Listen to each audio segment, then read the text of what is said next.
Olá, muito boa tarde para você que acompanha o perfil do Povo Online aqui no Facebook. Eu sou Ítalo Coriolano e recebo nesta tarde de sexta-feira o prefeito de São Paulo, João Dória Júnior. João Dória foi eleito em 2016, numa vitória surpreendente para a Prefeitura de Fortaleza e para a Prefeitura de São Paulo, e participou agora de um encontro com empresários no La Maison e também teve uma reunião com o senador Tasso Gereissati. Prefeito, muito obrigado pela sua presença. Ítalo. Seja bem-vindo à Fortaleza e ao Jornal o Povo. Obrigado, Ítalo. Uma boa tarde para você. Eu estou nos acompanhando aqui em rede. Muito obrigado. Uma boa tarde a todos vocês. Prefeito, eu vou ser logo direto e vou para 2018. Vamos falar de futuro. O senhor tem dito reiteradas vezes que não é pré-candidato à presidência da República e que não está fazendo campanha. Mas digamos que quando a gente observa o seu comportamento, algumas pessoas têm uma opinião diferente. O senhor, por exemplo, já escolheu uma espécie de antagonista, né? Tem feito críticas fortes e duras ao ex-presidente Lula, que pode ser candidato a presidente. O senhor tem visitado várias capitais, várias cidades do país, e o seu discurso ele é bastante voltado para as questões nacionais do país, principalmente nesse momento de crise que a gente enfrenta. Então, observando esse cenário, se o senhor não é um provável pré-candidato à presidência da República, qual é o objetivo dessa sua estratégia atual? Ítalo, olha, muito obrigado pela pergunta.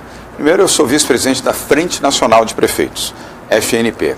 A frente tem base em Brasília, ela abriga centenas de prefeitos das grandes metrópoles brasileiras, médias metrópoles também, e nós temos a obrigação de fazer a defesa institucional, a defesa social e a defesa econômica também dos municípios brasileiros. O presidente é o Jonas Donizete, prefeito de Campinas, meu colega e amigo, sucedendo o Márcio Lacerda, que foi prefeito de Belo Horizonte. A frente precisa conhecer bem os problemas do Brasil para poder fazer a defesa das soluções para o Brasil no plano municipalista. Então, essa também é uma razão que justifica e ampara as visitas que tenho feito. Depois, sigo fazendo o que fiz no período do setor privado. Respondo a convites para palestras e, obviamente, quando você é homenageado, isso também reflete um bom sentimento. Eu aprendi com os meus pais, quando você recebe uma homenagem, trate de recebê-la. As viagens são curtas, são muito objetivas, eu tenho meu próprio avião, então eu viajo, não tem custo nenhum para a Prefeitura de São Paulo. Como eu mesmo não tenho, eu dou todos os meus salários, eu dou para entidades do terceiro setor, já 7 meses, 7 doações que fiz, eu farei 52, todas com umas 48 como salário, mais os 4 13º. Agora, falo o que penso. Venci em São Paulo, venci o PT, foi o prefeito que ganhou a eleição pela primeira vez em primeiro turno, depois de 28 anos, 53% dos votos. Ganhamos do PT em todas as regiões, em todos os bairros da cidade de São Paulo. Aquilo que se dizia que o cinturão vermelho da região periférica da cidade jamais seria reconquistado, era um cinturão do PT. Nós ganhamos. Sempre fui um antagonista do petismo e do ex-presidente Lula. Fez muito mal ao Brasil.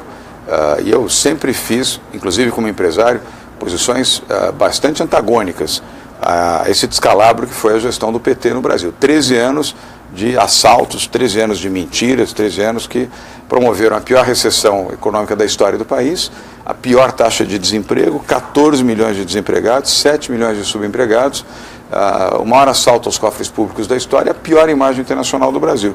Eu não posso, na condição de cidadão, de brasileiro e agora prefeito eleito da maior cidade brasileira, ficar omisso a falar a verdade e alertar o povo brasileiro em relação à volta, a tentativa de volta do populismo, da mentira e do descalabro.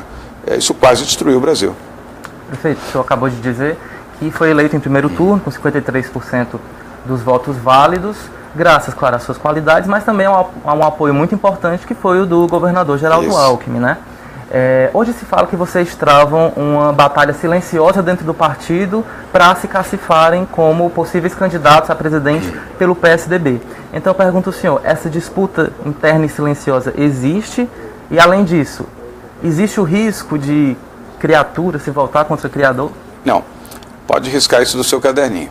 Não há nenhum atrito, há uma relação boa, fluida, entre dois amigos. Eu tenho muito respeito pelo governador Geraldo Alckmin, tenho gratidão a ele também, pelas posturas que sempre teve em relação a mim, e tenho lealdade. Essa é uma característica que marca a minha vida e a minha existência. E não seria agora na política que eu ia deixar de praticar a lealdade e a relação de respeito pelas pessoas que merecem. E ele é uma pessoa que merece. Não há nenhum atrito, nenhuma rusga, nada. Há, infelizmente, pessoas que convivem de um lado e de outro, que talvez num excesso de zelo protetor e de zelo pela imagem do prefeito e do governador, às vezes gostam de falar ou de exercer tarefas ou de propagar fatos que não correspondem a uma boa relação. Eu não vou disputar, primeiro, não sou candidato e não pretendo disputar prévias com o governador Geraldo Alckmin. Agora há pouco, num evento aqui em Fortaleza, me perguntaram se eu disputaria prévias com o Geraldo. Nunca, imagina. Tem a menor hipótese de eu disputar prévias com alguém que me ajudou, que me apoiou e pela qual eu mantenho uma relação de amizade. O que eu vou dizer disputando com alguém com o qual você é amigo, companheiro, parceiro, solidário? Não há hipótese. Então, se o governador Geraldo Alckmin for candidato a presidente, terá o seu apoio? Ele sempre teve meu apoio. Teve antes e continuará a ter. Eu, inclusive, fui uma das pessoas que eu ajudei na campanha presidencial, onde ele disputou com o presidente Lula. Infelizmente não venceu, mas eu estava lá ajudando, cooperando, ajudando a fazer fundos para a sua campanha. Participei, viajei com ele para alguns destinos, participei de comícios, dos debates que ele fez em emissoras de televisão. Portanto, vou continuar sendo uma pessoa leal e correta ao lado dele. Agora, não vou deixar de viajar, não vou deixar de realizar aquilo que eu entendo que é razoável fazer, como você já explicou, perguntou e eu expliquei na primeira pergunta, e nem de manifestar as minhas posições em relação à política nacional. São Paulo é a capital do Brasil, eu digo, a maior cidade nordestina do país, fora do Nordeste, é São Paulo, é a maior cidade do sul do país, fora de Porto Alegre, Curitiba e Florianópolis, e por aí vai. Então, pelo que eu compreendi, o senhor pretende terminar o seu mandato como prefeito, o Acelera São Paulo não vai virar Acelera Brasil, pelo menos por enquanto? Não, é Acelera São Paulo e Acelera Brasil. Nós temos que... São Paulo tem que dar o exemplo para o Brasil. Mas o senhor pretende concluir o mandato? Eu fui eleito para isso. Prefeito, ainda falando de São Paulo, né? Essas suas viagens pelo Brasil, elas acabaram provocando algumas críticas, né? Principalmente lá no seu estado, de que enquanto o senhor viaja, a cidade passaria por vários problemas, semáforos que não funcionam, buracos, enchentes. Isso é conversa mole, porque desde quando um prefeito da cidade de São Paulo governa sozinho? Só em governos totalitários. Isso é o estilo PT de fazer gestão. O meu é diferente. O meu é descentralização, participação, ter uma boa equipe, um bom time. E esse time administra a cidade. Além do que, eu tenho um excelente vice-prefeito, que é o Bruno Covas. Você imagina se a presidente aqui do grupo O Povo não pudesse mais viajar, nem se deslocar no Brasil, nem no exterior, porque ao sair daqui não teria edição do jornal, não teria edição desse programa que nós estamos participando, não teria rádio, nada. Simplesmente o jornal fecharia porque a presidente não está aqui. Isso não existe. Isso é uma conversa falsa, mentirosa, daqueles que evidentemente se preocupam com o grau de projeção que nós temos e que usam esse subterfúgio fraco e frágil de que um bom gestor só pode gerir uma empresa ou um governo se tiver lá 24 horas presente todos os dias. Conversa fiada. Além do que, eu, para cada dia de 16 horas ou 17 de trabalho, trabalho 3 vezes mais do que qualquer petista que já administrou a cidade de São Paulo. Então, eu refuto isso veementemente. Ademais, hoje o mundo é da tecnologia. Você está ligado 24 horas, ou 20 horas, ou 18 horas no seu celular, e eu também. Daqui, já vindo, da onde eu estava para cá, falei com 3 secretários municipais e o vice-prefeito, instruindo e fazendo observações. O mundo hoje é digital, acabou o mundo analógico, acabou o mundo em que você tem que ficar preso num só local para poder ser um bom gestor. Isso é conversa do passado. Eu sou um gestor do presente e do futuro. O senhor fez uma comparação entre uma empresa, né, e no caso a cidade de São Paulo. Então, na sua avaliação, é possível, por exemplo, administrar com as novas tecnologias remotamente a cidade, sim, com uma certa distância? Não, presente, mas também remotamente. Não há nenhum impedimento que você realize viagens, como não há para um CEO de uma empresa. Desde quando um CEO não pode viajar? Desde quando o fato dele estar ausente implica que a empresa não vai funcionar, de que a empresa não vai produzir, de que a empresa não vai realizar? Só na mente pequena de pessoas que pensam pequeno. Eu não penso pequeno, eu penso grande. Perfeito. Continuando ainda a falar do PSDB. O partido hoje vive um momento muito delicado, né? Se fala de um racha interno, principalmente em relação ao apoio ou não ao governo Michel Temer. Nesta quinta-feira foi divulgado, publicizado um vídeo partidário do PSDB, onde a sigla reconhece erros, né, e aponta algumas falhas que existiriam atualmente no nosso sistema democrático, como presidencialismo de cooptação, enfim, entre outros problemas. O senhor concorda com essa autocrítica que o PSDB fez em cadeia nacional?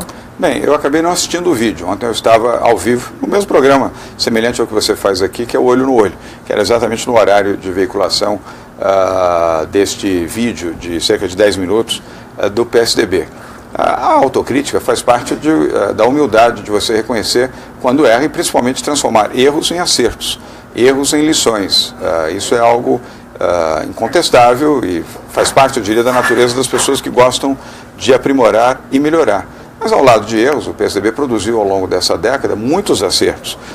Ao longo dos últimos 30 anos, para ser mais sincero, o partido ajudou a redemocratização do país, ajudou, através do presidente Fernando Henrique Cardoso, a fazer um Estado mais moderno, mais eficiente, ajudou a criar um programa eficiente de desestatização, privatizou várias estatais, graças a Deus, senão o PT teria engolido e feito corrupção também na Telebrás, em outras empresas, na Vale. Imagine se a Vale fosse empresa estatal.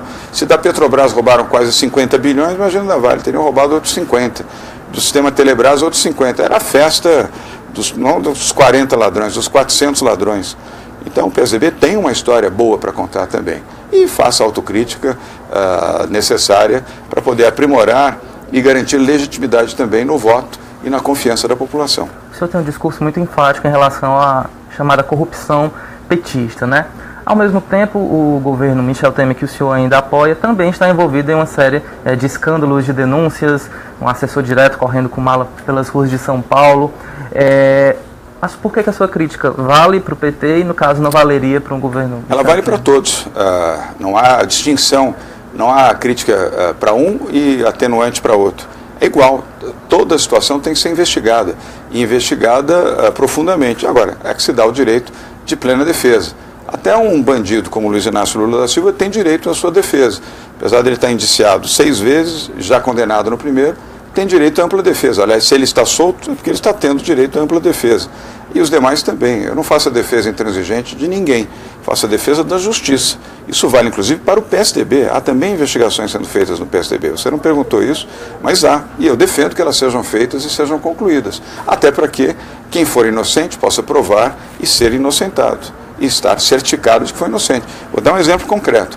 O ex-governador do estado de Minas Gerais, Antônio Anastasia, foi indiciado e foi investigado. E verificou-se que ele nada tinha, não havia nenhuma implicação em rigorosamente nada. O Tribunal de Justiça declarou inocente e emitiu um certificado. Hoje, Antônio Anastasia, que está no Senado Federal, tem comprovadamente o seu atestado de que é um homem honesto, probo e que fez uma gestão limpa à frente de Minas Gerais. A justiça é assim, ela tem que ser igual para todos. Prefeito, para finalizar, o nosso tempo é curto.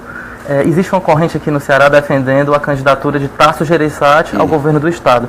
O senhor apoiaria essa candidatura? Ela seria importante para a construção de um palanque aqui no Ceará que ajudasse um candidato do PSDB a presidente? Bem, é importante que o PSDB tenha um bom candidato, um candidato forte ao governo do estado aqui no estado do Ceará. Não cheguei a discutir profundamente com o senador Tasso Gereissati se ele tem ou não essa decisão de disputar aqui o governo do estado. Mas se tiver, e essa for a sua intenção, terá o meu apoio. Ok, tá bom? Prefeito. Ítalo, muito obrigado pela sua participação aqui no Jornal Povo, em Fortaleza. Acelera, tá? E a gente agradece a sua audiência. Na edição deste sábado, você pode acompanhar um material completo sobre a visita do prefeito de São Paulo, João Dória Júnior, aqui em Fortaleza. É isso, boa tarde e até a próxima. Tchau.